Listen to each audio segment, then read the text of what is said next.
Pinabili po akong saging at ilan pong kamote. Mamaya po iluluto ko po, gagatain ko po.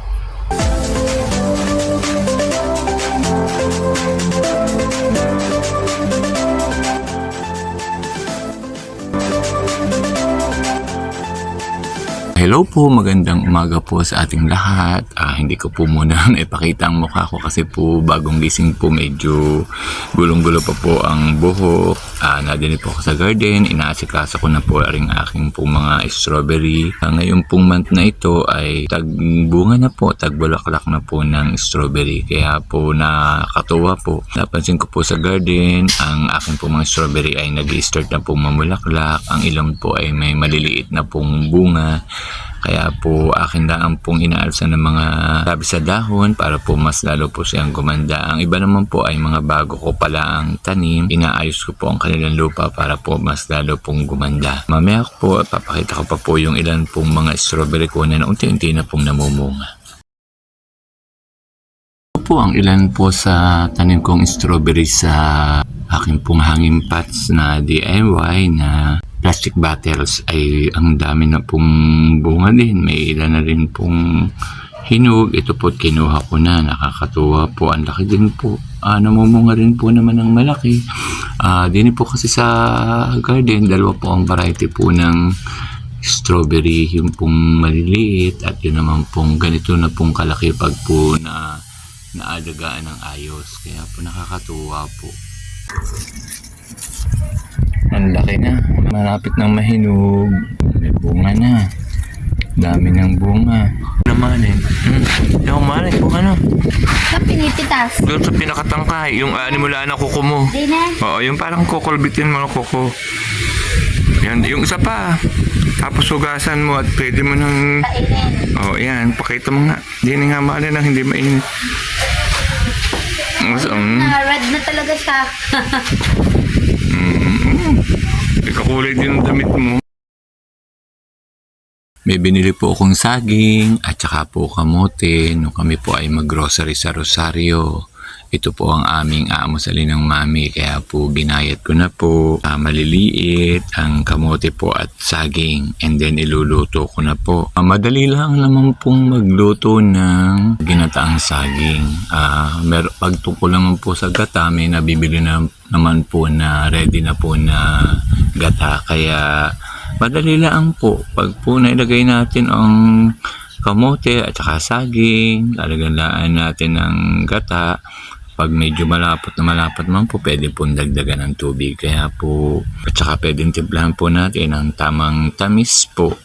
Ayan, yan na po ang akin pong nilutong ginataang saging at kamote. Marami na po na namang makakain po ang mami. Ito po ang gustong-gusto din niyang amusal. Kaya po, pag po nagkakaroon ng pagkakataon, nabili po talaga ako ng kamote at saka saging.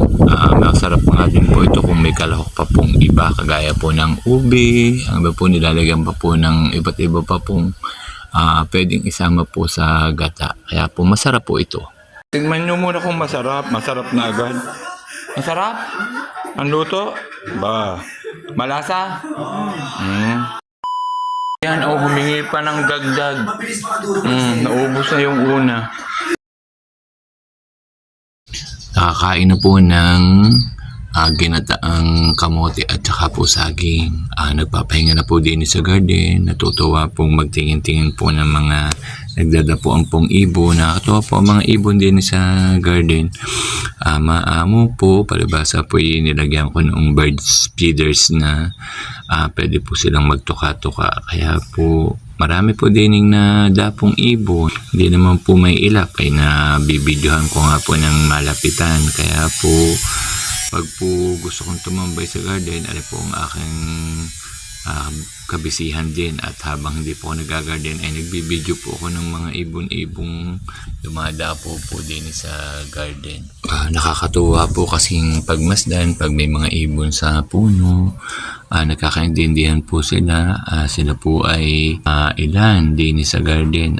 Sila po ay para mag-asawa po, at nagkataon nga pong may pugad po din sa puno po ng lokban. Kaya nga siguro po madalas po din na ring ibon, dalawang ibong ari, kasi po baka po rin po ang mag-asawa at yun po sila po ang may anak po doon sa inakay pong nakalagay din sa bukid po malapit po sa may puno ng lokban. Binabantayan ko din po kasi po minsan po pinupuntahan po ng pusa ay baka po maakyat. Kawawa naman po ay babago pa pong anak.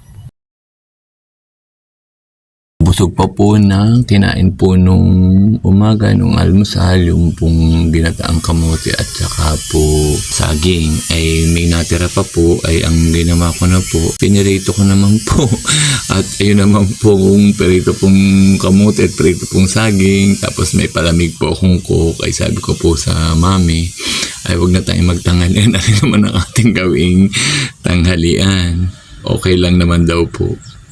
Tama naman pong dumating ang ate na may dala pong Sprite at Coke na pinabili ko po ay di tamang-tama pong kamats po nung akin pong piniritong kamote at piniritong saging. At sabi din po ng ate ay hindi na daw, wag na tama nga daw po hindi na kami nagtanghalian at mamaya daw pong pahapon kakain na lang daw po sa labas at birthday daw pala nung kanyang anak na si Bana. Nakalimutan po namin birthday nga pala po nung pamangkin ko kaya tama nga po hindi na ako nagluto ng tanghalian, mag-ready na lang po kami mamaya at sa labas na lang daw po kakain. May birthdayhan nga pong aatinan mami ang hapon, anak po ng ate kaya po nagdilig na po ako ng halaman kasi po malamang po ay pagbalik ko ay hapon na ay hindi ko na po matidiligan kaya diniligan ko na po habang maaga pa naman po. Oh ayan na may birthday, abay talagang Great day, sabi mo. Birthday. Ano, kala mo Koreanang kami naka-couple shirt lang yung daddy. Birthday na rin magandang baby ko. Ilan taon na? 13. Oo, siya. Pwede nang magpahipo sa isa lang ituturo.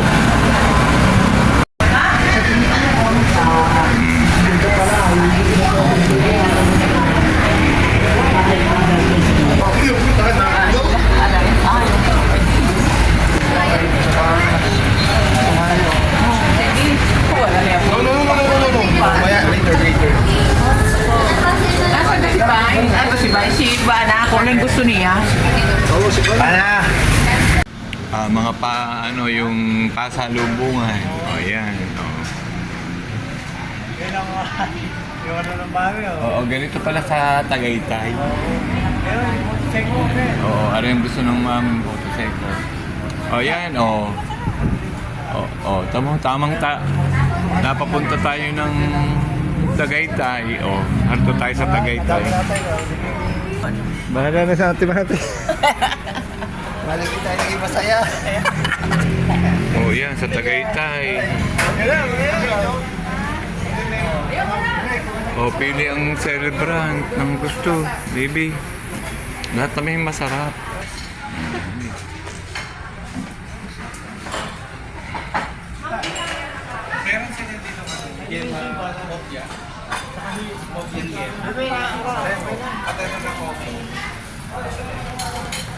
Swimming ka na, bebe?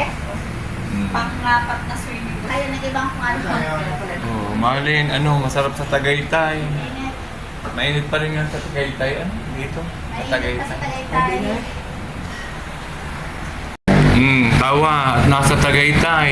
Oh. Happy birthday. Nasa Tagaytay ngayon eh. O di, yan. Oh. Malayo-layo rin palang biyahe ng Tagaytay. Ano kayo dito? Okay. Bay, nasa Tagaytay na. Yun. Sabi kayo, matagal na din hindi kakakwentuhan eh. Kukunin sa Tagaytay.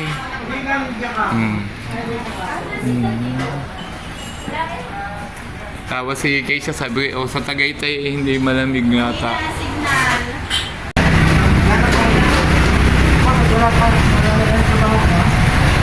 Ay, ma! O yan si Bay. Galing Sambuanga. Palawan. Ba, Diyos ko, kasarap mo. Wala, trabaho yun ha. Oo nga, hindi ko nga mararating yun at maliliyo ako. Wala pa. Hindi tayo magkakarin dito.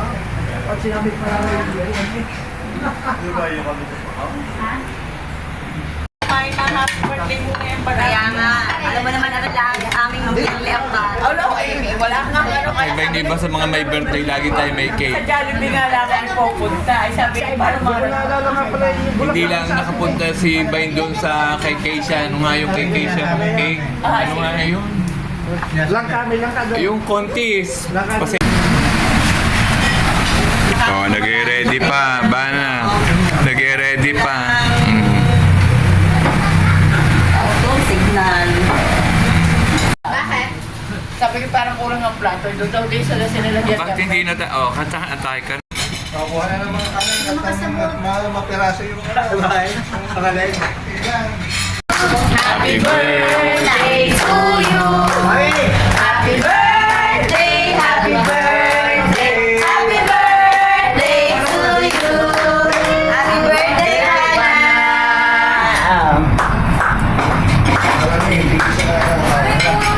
Haba naman siya ba na?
Oh, sabi ba na? Thank you, Tita Marites. Thank you. Sa ulit. Tita Marites. Oh, yan. Bye. Oh, ay, habang nagtithank you kayo talaga, bunga nga na yung mami, diretso ka. Thank you! Thank you. Ang... Ang bait mo. Yeah, oh. Ayaw. Ay, di kayo habang video, kita mo nga ang ng ano, ng ano, nung Kailangan pala hinihimay. masakit na sa ngir-ngir, talagang labang pa.